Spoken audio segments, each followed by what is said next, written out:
சீரியல்கள்ல நம்ம பார்க்கக்கூடிய எத்தனையோ பார்த்தோம்னா, ஜோடிகள் நிஜ வாழ்க்கையில நீண்ட காலமாக ஒன்றாக இணைந்து வாழ்றது கிடையாது. அப்படிதான் ரக்ஷிதா, அதையோட பார்த்தோம்னா, தினேஷ் அவர்களும். இருவருமே காதலித்து திருமணம் பண்ணிக்கிட்டாங்க. ஆனா கருத்து வேறுபாடு அப்படின்னு சொல்லி பிரிஞ்சுட்டாங்க. இப்ப தினேஷ் அவர்களினுடைய பெற்றோர் 8 வருட வாழ்க்கை வீணா போச்சு. இனி ரக்ஷிதாவை நினைத்து கவலைப்பட வேண்டாம். இனி எங்களுக்கு ரக்ஷிதா தேவையில்ல அப்படின்னு சொல்லியிருக்காங்களாம். ஏன் அந்த மாரி சொல்லியிருக்காங்க? என்ன நடந்ததுன்னு வாங்க வீடியோல போய் பார்த்து தெரிஞ்சுக்கலாம். ரக்ஷிதாவால் தினேஷ் அவர்களுக்கு 8 வருட வாழ்க்கை வீணா போயிடுச்சாம். இனி அவளை நாம் நினைத்து கொண்டே இருக்க வேண்டாம்னு தினேஷ் பெற்றோர் சொல்லியிருக்காங்க. பிக் பாஸ் சீசன் 7 நிகழ்ச்சியில போட்டியாளராக கலந்துக்கிட்டு இருக்கக்கூடிய தினேஷ் சக நடிகையான ரக்ஷிதாவை காதலித்து திருமணம் பண்ணிக்கிட்டாங்க. ஆனால் இருவருக்கும் இடையே கருத்து வேறுபாடு ஏற்பட அது தொடர்பான பிரச்சனை போலீஸ் ஸ்டேஷன் வரை போயிடுச்சு. இவர்களின் விவாகரத்து தொடர்பான வழக்கு நீதிமன்றத்தில் நடந்துட்டு இருக்கு. இந்த நிலையில் இந்த விவகாரம் தொடர்பாக தினேஷ் பெற்றோர் அண்மையில் டெலிவிகடன் சேனலுக்கு பேசியிருக்காங்க. இது குறித்து அவர் பேசும் பொழுது, தினேஷ் பிக்பாஸ் கோப்பையை வென்று ரச்சிதாவிடம் கொடுக்க வேண்டிய அவசியம் இல்லை. எங்களுக்கு அவன் அப்படி பேசியது சுத்தமாக பிடிக்கல. அந்த உறவு முறிஞ்சு போயிருச்சு. இனி அதை பற்றி பேச வேண்டிய அவசியமே கிடையாது.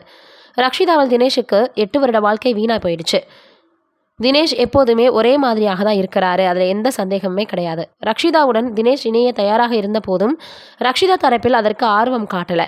அதற்கு பிறகு நான் என்ன செய்ய முடியும்? உண்மையில் சொல்லப்போனால் ரக்ஷிதா தரப்பில் அவரது பெற்றோர் கூட மீண்டும் தினேஷுடன் அவள் இணைய வேண்டும் அப்படின்னு நினைச்சாங்க. ஆனால் ரக்ஷிதாவிடம் அந்த நினைப்பு இல்லையே.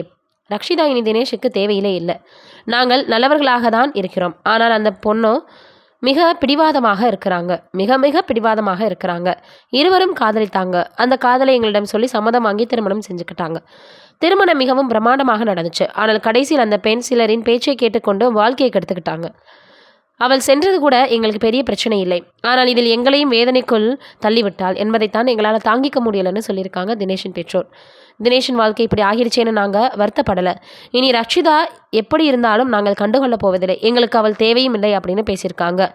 உண்மையிலே பார்த்தோன்னா மிகப்பெரிய அளவில் எந்த ஒரு பெற்றோராக இருந்தாலும் இதை பற்றி யோசிக்க தான் செய்வாங்க. தன்னுடைய குழந்தைகளினுடைய வாழ்க்கை நல்லபடியாக இருக்கணும் அப்படின்னு தான் நினைப்பாங்க.